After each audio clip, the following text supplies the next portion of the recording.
बिस्मिल्लाहिर्रहमानिर्रहीम अस्सलाम वालेकुम। आप जरा अंदाजा कर लें कि जनरल जहीर की वजह से, अना की वजह से जो सीट पीटीआई को हरवाई गई, अब उसका भांडा चौक चौराहे में फूट रहा है। आपकी स्क्रीन पर जरा गौर से देखना है आपने। ये एक वोट है और ये मुस्तरद शुदा वोट है। ये किस तरह का वोट है आप जरा इसको देखिए। इस तरह के बेशुमार जो वोट्स हैं उनको मुस्तरद किया गया है। अब आप देखें तो स्टैंप जो लगी हुई है, ये असल में होता क्या है कि जब बैलेट पेपर आते हैं तो वहां पर एक स्टैंप लगाई जाती है और स्टैंप की वजह से ये मेक श्योर हो जाता है कि बैलेट पेपर बाहर से नहीं आए। अब बैलेट पेपर पर जो स्टैंप लगाई गई है, आपको लग रहा होगा कि फ्रंट पर लगाई है, लेकिन ये स्टैंप पीछे लगाई है और इस तरह लगाई गई है कि पीटीआई का जहां पर निशान है उसके ऊपर पूरी स्टैंप आती है और वो पूरी तरह क्लियरली फ्रंट पर आई है।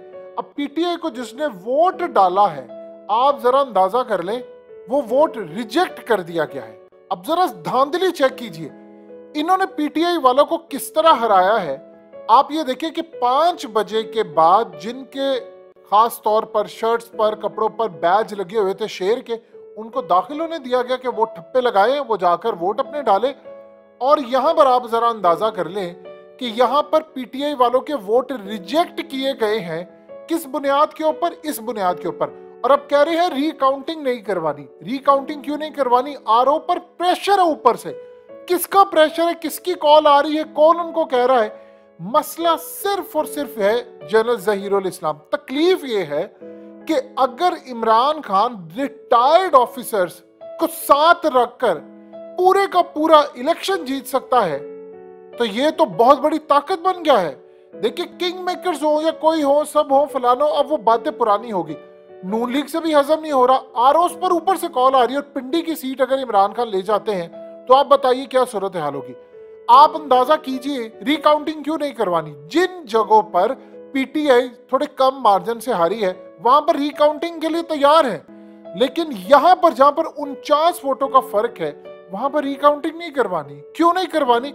क्योंकि रिकाउंटिंग करवाएंगे, 45 फॉर्म सबके मैच करेंगे आईडी कार्ड के साथ, तो पता ये चलेगा कि झुरलू ऐसा फिरा है जो कम से कम 5 से 10 हजार वोटों का झुरलू फिर गया, या हो सकता है 10-12 हजार वोटों का भी झुरलू हो जाए। अगर छोड़ दे सारी बातें, खाली रिकाउंटिंग ही करवा ले, बाकी बातें तो छोड़ दे, खाली रिकाउंटिंग अगर आप करवा ले तो पीटीआई जीत जाएगी। कहते रिकाउंटिंग नहीं करवानी, कहते आपको फोन पर नतीजा हम रिकाउंटिंग करवा कर बता देंगे। क्या रिकाउंटिंग जाकर अफ्रीका से करवानी है, अमेरिका से करवानी है, कहां से करवानी है? ये वो घटियापन है। मसला सिर्फ ये है कि इस सीट के ऊपर जो नून लीग का उम्मीदवार था वो चहेता है, एक शख्सियत का चहेता है। किसका है ये आने वाले वक्त में आपको पता चल जाएगा। और पिंडी की सीट हारनी नहीं थी, क्योंकि पिंडी से हारते हैं तो मामला बड़ा खराब है। और दूसरी जानिब जनरल जहीरुल इस्लाम को नीचा दिखाने के लिए ये सीट हरवाई गई है। अब आप जरा अंदाजा कर लें कि ये स्टैंप बहुत सारी ऐसी जगह हों जहां पर शेर की साइड पर इलेक्शन कमीशन ने स्टैंप लगा दिए, वो काबिल कबूल है। चाहे कोई और पार्टी को वोट पड़े, वो काबिल कबूल है, उसको रिजेक्ट नहीं करेंगे। इसको आप रिजेक्ट करेंगे क्योंकि पीटीआई का था। अब इस सूरत हाल में आप जरा अंदाजा कर लें कि इन्होंने प्लान क्या किया है। इन्होंने प्लान ये किया है कि अगर यहां पर मिसाल के तौर पर रिकाउंटिंग होती है, ये सारे फॉर्म 5 और आईडी कार्ड वेरीफाई होते हैं, जो रिजेक्ट किए गए हैं वोट, वो पता चलता है कि 2 नंबर तरीके से किए गए हैं, तो आप अंदाजा लगा सकते हैं कि उसके बाद ये पूरे का पूरा जो इमरान खान को हराया गया है 5 सीटों का पलंदा, ये मशकूक हो जाएगा।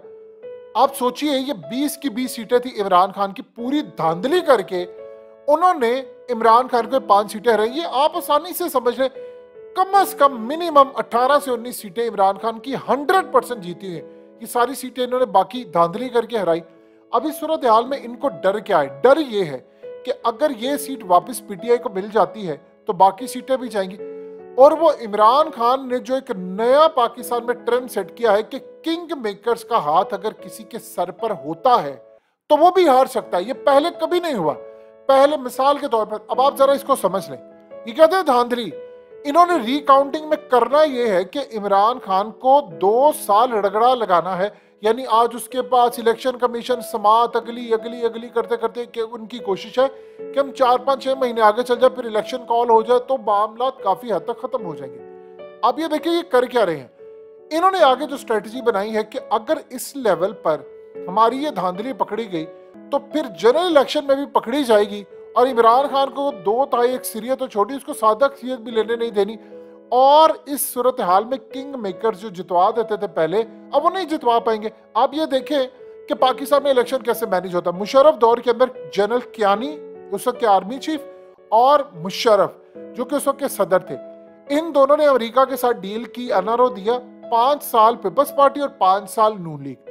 अब आप सिर्फ इतना बता दें कैसे अमेरिका ने, कैसे, जाहिर सी बात है इलेक्शन मैनेज करना, ठप्पे लगाना, सीटें हराना, मैनिपुलेट करना रिजल्ट। वो तो काफली के ऑलरेडी कह चुकी है कि हमें मुशर्रफ ने कॉल करके कह दी थी कि आपको 50-55 सीटें मिलेंगी, बस आपको इससे ज्यादा नहीं मिलेंगी, आप चुप कर जाइएगा।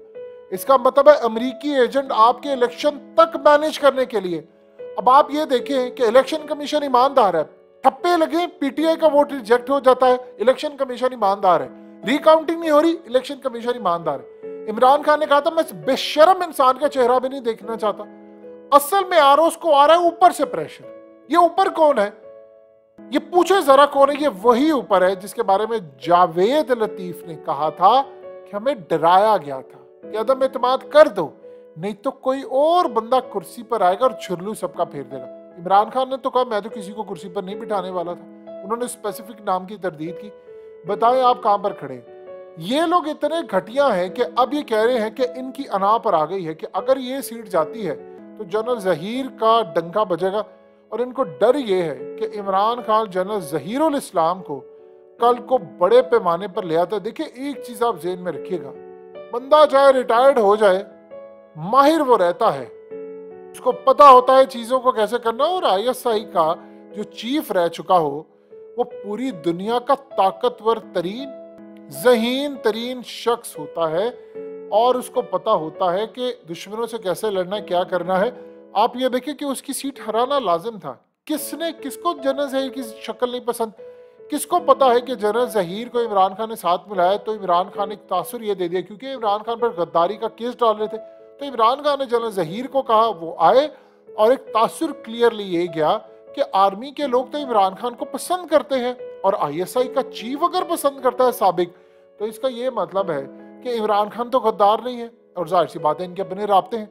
अब असल में जनरल जहीर का मसला है, वरना ये सीट इन्होंने पीटीआई को शायद ये भी जितवा देते, जहां पर सोचते थे कि यार ठीक है एक सीट से क्या फर्क पड़ता है। लेकिन ये मसला है। अब जो सूरत हाल पैदा हुई है, आप ये देखिए बड़े पैमाने पर जो धांधली हो रही है उसमें पीटीआई वालों को कहते हैं कि आपको कॉल कर देंगे, रिजल्ट बता देंगे। मसला सिर्फ ये है कि जनरल इलेक्शन मैनेज करना है। अगर इलेक्ट्रॉनिक वोटिंग मशीन से सारा काम होता तो ये हो सकता था। यही वो वजह, ठप्पे सिस्टम, किसका प्रेशर और ऑर्डर ऊपर से कॉल आ रही है कि नहीं इनको लटकाओ, रिजल्ट नहीं देना, रिकाउंटिंग नहीं करवानी। आप अंदाजा कीजिए 2018 के अंदर इमरान खान 25 से 30 सीटों की रिकाउंटिंग करवाना चाहते थे। उनको लग रहा था कि हमें हरवाया गया है आरटीएस बिठाकर। बाद में कहा नहीं आप रहने दें, ना रिकाउंटिंग करवाए, एमकेएम को भी साथ ले आएंगे, हम वो बाप को भी ले आएंगे, हम सबको ले आएंगे। इमरान खान को तो बाद में समझ आई कि मेरी सीटें कटवा कर मुझे बैसाखियों वाली हुकूमत मिल रही है जिसको बाद में खींचा जाएगा। और इमरान खान उसको की समझ नहीं पाए, बाद में यही हुआ, खींच ली पीछे सीटें और उसके बाद अदम एतमाद हो गई।